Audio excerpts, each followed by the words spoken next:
Okay, I think you're now seeing my right screen. Yes, it's My working. name is Kati Schleit, and the colleague I did this with is Barbara Magana. I worked on that name for a while. And I'll be presenting you work we've been doing on air quality data in near real time across Europe and then landing in Austria where I'm at home. So starting with the background of all of this. So, I mean, at the start of the century, we had the European Environment Agency in Copenhagen, and that was getting air quality data from various European institutions, not even as shape files, but as access databases. These were dark times at the start of the millennium, but then things started happening. And if my mouse would work, even more would happen. Okay, here it is. Okay, so 2007, the Inspire Directive hit the scene. And that started bringing in various technologies coming from OGC, ISO, TC211. Then 2008, the new directive on air quality. New is nicely put, it was new back then. But a new directive on air quality came out on clean ambient air for Europe. And one of the cool bits about this directive was that it actually clearly stated Inspire as the way of transporting data. So we were getting closer to standards. And how did that continue now? 2010, JRC started putting out a project on how can we really do this when we're dealing with measurement data. I'll go into the details of this later. It's just giving you the big picture. So 2010, we started doing first prototypes. How can we really pull all of this together? What is this upcoming Inspire stuff? Bring this together with air quality. By 2012, we had put out both the Inspire data models for environmental monitoring facilities, as well as the European air quality reporting models. By 2016, we had now started replacing these access databases. Austria is providing the air quality data in real time via sensor observation service and web feature service. All the other European countries, to my knowledge, I'm no longer involved in this, are still they're generating GML files, and these are then being transferred via FTP to Copenhagen. And this year, we actually have now taken it to a further level. We've now taken the data which was available on the older WFS and SOS and have exposed that via an OGC API, actually the Sensor Things API. And where we go from here, it's all open. So getting back down into the details. The Inspire directive, I'm not going to tell you any more than showing this slide. I believe Francesco is a few speakers after me. He will give you the details. Everything I will tell you is wrong. The essence of it is that, I mean, it's an SDI for Europe. The it the legal requirements are totally technology agnostic, but it is very closely modeled on ISO OGC technologies. I remember getting a laughing fit when I read the first directive saying it must have a request that allows the user to get the capabilities of the service. And first I thought the lawyers had misunderstood that these are request names, but then I realized it has to be agnostic. We can't mandate a service. Okay, a bit more, but it's everything being done normally right now is mostly based on OGC and ISO standards and technologies.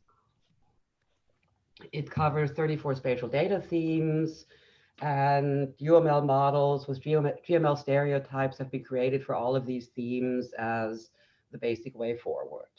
So this was the first level, establishing the ISO data models within Europe. Second step was the air quality directive. So this came out 2008, explicitly states that the data provision should no longer be via basically proprietary services between the member states and the European Environment Agency. This should go via Inspire services and be made openly available. This was followed up 2011 by implementing rules, which then really nailed down the details of the data to be provided. And this then, we had consensus that this fits well to the Inspire themes. The environmental monitoring facilities are the ideal basis for air quality monitoring facilities. Inspire area management zones are a good basis for air quality zones. So it was clear this will work with Inspire. It was also clear that there are a lot of things open on these models. A lot of stuff had been emerging at that time. Spatial features were really becoming standardized.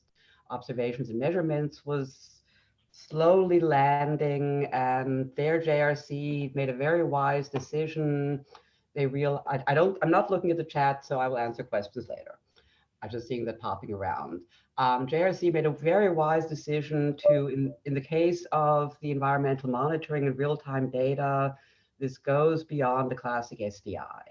Normal SDIs are somehow geometries on maps with some attributes, and they cannot support highly dynamic data. We've got hourly measurements coming in real time that must be provided. So there they did something smart. They contracted prototypes on how to move forward here before the Inspire specification was really started. Some of the basic stuff, some basic themes were being specified by now, but both the environmental monitoring facilities and the area management were still in the future. They contracted four lots in parallel to get different views on this prototype. There I was still involved via Umweltbundesamt, and there we did something cool. We actually managed to join forces on this with the SANI FP6 project, which was trying to explore on a research level how to integrate the various emerging OGC standards for sensor technology into a wider spatial data infrastructure. We joined forces with them, managed to really bring in the cutting edge OGC technology. So we had the observations and measurements model integrated, and we bypassed the web feature service for that prototype. We just did a pure sensor observation service deployment. Got some really interesting feedback at first saying, what is SOS? And we want a feature service, and this is an SDI. But when all was said and done, they realized, oh, there's a reason OGC is pushing these technologies. And based on that, this was then the prototype we then used to continue the European air quality reporting based on this. Next step. Okay, then Inspire started being specified. So we had to define the Inspire environmental monitoring facilities, again, all based on the basic GML and ISO types, all modeled in UML. I'm sure I'm saying something wrong with what's in ISO and what's in OGC. Please bear with me. One of the good bits we had here was that since we had the air quality reporting, we had an exceedingly strong and clear use case. So while the other themes were sort of had vague suggestions, what would be nice, in this case, we had a real world problem which needed a real world solution to be solved basically at the same time. So theoretically it was done in parallel. In reality, the air quality reporting model was done, I think, 3 weeks after the Inspire model. But the nice thing is, A, it was well integrated, and B, it gave us on the Inspire side really everything we needed to assure that this model doesn't just look nice on paper, it has to be functional. We had environmental institutions across Europe testing it, prototyping it, telling us what works, what doesn't. So the good news is now it works. It covers all spatial and organizational aspects. So one thing we do is we provide non-spatial features. So things like stations are obviously, they've got a location. The air quality zones also do. Networks get a bit fuzzier because they're basically a more subtle linkage of stations. You can give them a polygon to somehow nail them on the map, but getting fuzzier. Really fuzzy are things like measurement procedures. We need to provide the information on how the data was measured. These must be first-class citizens. And so we are providing non-spatial features. It strongly integrates the observations and measurement schema, which by this point had finally been formalized as an ISO standard, made it easier to bring this in because there was a lot of pushback saying this is too complicated, but at the same time, there was a clear requirement for real-time data with all of the measurement metadata. So at the end, we managed to really both define the Inspire types and then specialize them to support the full breadth of the European air quality reporting, all of the little extra tricky bits that are required for legal bits, all of that is covered and contained. And the nice bit is that the way this was modeled, if you provide the air quality data structure as your Inspire endpoint, you've basically gotten both requirements covered because the air quality data can be provided as Inspire since the core is pure Inspire.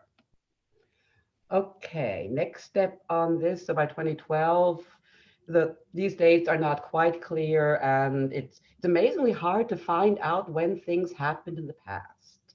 I tried to do some research and then just gave up. It's approximate. By 2016, okay, all the specifications were there. And by 2016, all the European countries had to report their air quality data, at least in the GML, XML encoding.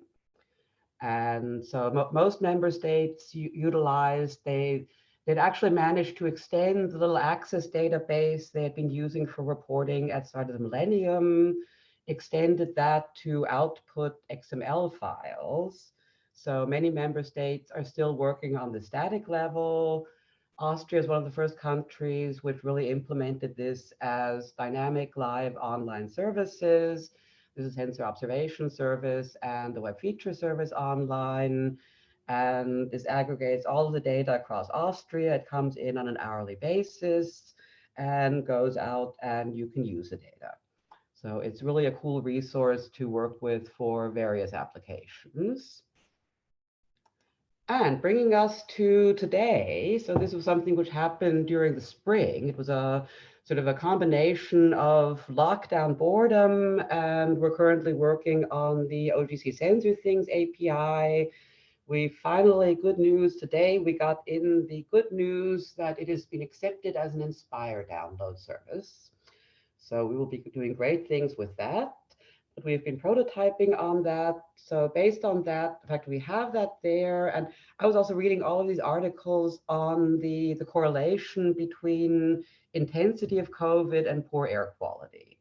And somehow between the fact that the data was there and we had cool technology, and the one thing I must say is that the older OGC web services are not easy to use. And digesting the XML can also be a nightmare. That's one of the reasons I have fallen in love with these APIs, because they're so much easier to query and the JSON data coming back is so much easier to use. Anyway, long story short, we were bored, we had time, we had Sensor Things, and this is now the real power of standards. The underlying model of both of them is observations and measurements, ISO 19156. Getting the Austrian data online had taken me almost 2 years, because when I'm figuring out all of the little details of what is odd in the national database and how can I somehow force this to align with the data model, and it doesn't work. And oh my God, doing this work was actually a long weekend because the underlying structures are the same. So I basically just had to take one-to-one, pull the data out of the XML. That was the biggest problem, extracting it from the XML, flip it over to JSON format, push it into Sensor Things. And I started doing that just with the Austrian data. Then we got pushback from across Europe saying, we want that too. So for that purpose, we then ended up accessing the European Environment Agency's data repositories. That showed us again the problem when you don't have standards, because although all the data goes to the EEA in a standardized manner, they then consume it into their systems, and for normal users, they're still providing poorly documented CSV files, which are different for each concept. So importing the European bit actually took a week. That was due to lack of standards. Okay, and that's actually all I have to say. I think my talk was too short, but it's better than too long. And Francesco, you can say all the Inspire stuff I missed. I give you the 10 minutes. Thank you for everything.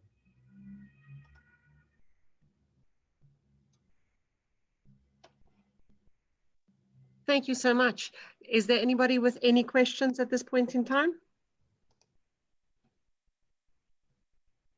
You can raise your hand if you wish, or you can put your question in the chat bar.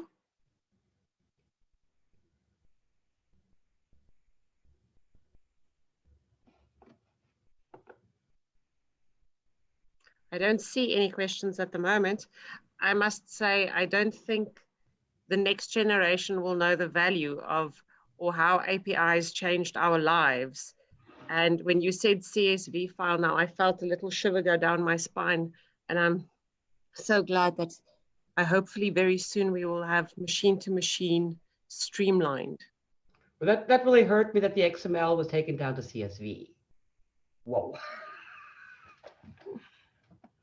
Okay, but I mean,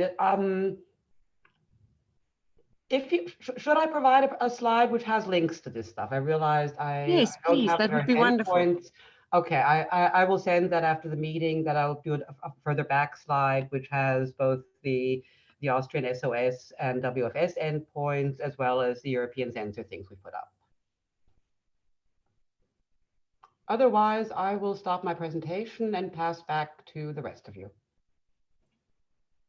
I think I'm always curious to see how things change.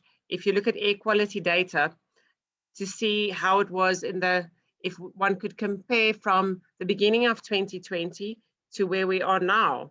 Did you see a significant difference with less transport and air quality? And the data flow basically hasn't changed. Or again, the experts I'm sure will call me wrong, but the structure, the concepts are the same. It's really just the difference of, is it easily available or not? That what I was showing at the start of the millennia, these access databases, they got sent from the member state to the European Environment Agency. And then if you were lucky, the EEA would open something up, and it's slowly but surely getting more open. But once more, I was seriously disappointed that knowing that they have all the data in a standardized format, they then devolve it down, where it does bring me to one important bit. I mean, I adore APIs. You seem to adore APIs. For many purposes, a CSV file is useful. If I want to do a quick graph of something, I am way faster with a CSV file. I can plop it to an Excel and have a look at than with a JSON file. And I'm a geek. So this is one gap we're going to have to bridge.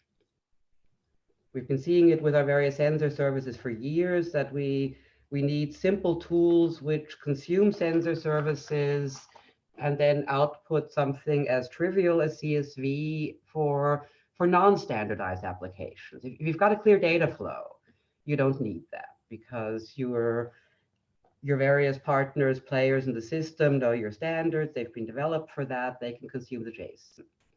If you're doing a quick one-off look-see at data, you need something flat and tabular. I saw this this spring. I mean, with the COVID outbreak, I didn't trust any media. I was pulling the numbers off Hopkins and graphing it on my own. I could pull it off Hopkins and graph it on my own because it was CSV. I see we have a question. We have a question that says, are air quality measures available via the web in Europe on the basis of the latest API for Inspire achievements? Thank you for pointing out to the API Inspire project. That's the project under which we did the provision via sensor things. So anybody who knows the API for Inspire website, or actually I can put it here for the curious and brave in the chat. And there we have, if somebody is interested in sensor things, really go to this site, because we have been doing all sorts of cool stuff on here. That's also where I mentioned I've actually been playing with getting things like demography data online. And it was actually a follow-up of the air quality data. The air quality data happened in spring due to rampant boredom, and it made sense to me. And based on this, I was sort of fishing around what is happening with COVID data, stumbled across a very cool endpoint at the Technical University of Stuttgart, where one of the students there had exactly this idea and put up a sensor thing endpoint and started importing both the case data from Hopkins for the world, and since he's in Germany, he also took the more explicit German data from the Robert Koch Institute, imported that all into a sensor thing service. We then discussed with him a bit how to refine that. So we had air quality on sensor things, we had COVID cases on sensor things, and then I realized if the COVID cases, you need the underlying demography to know how many people were there. 100 people dying in a big city is not as relevant as 100 people dying in a rural community. And I've been playing with the demography data in Europe for quite a while. This is due to the fact that Inspire has some serious issues here. And there just did the silly try of saying, okay, we've got all the demography data on European NUTS regions. I have the European NUTS regions as polygons somewhere in my database. And again, it was a few days. The biggest issue we ran into are, again, the formats provided by the European Environment, not European Environment Agency here, it's Eurostat. All European major institutions have very interesting formats. That's all I'm going to say about them. Okay. Thank you so much. I believe that, is there anybody else with another question? I see we have 48 participants at the moment. But anyway, all of those endpoints are at the API for Inspire side. A final plug, we've actually, due to the problems with uptake, because they've got this cool endpoint and what do I do with it? And it's not that easy to formulate the requests and then get that on a map. And one of the things we've done is actually a very simple JavaScript library that integrates both with Leaflet and OpenLayers. This takes all of the sensor things logic out of your hands and displays this whatever points you have on the map. It does groupings, whatever, all the way down to you have your measurement point, you click on it, and it has Plotly integrated. So, I mean, you can put in your own callback for plotting. Default, you get a simple Plotly graph of the time series. So that's also under the how-to on the website. So all of the issues there, I think, are to a large extent resolved. Now I'm really done. Thank you so much.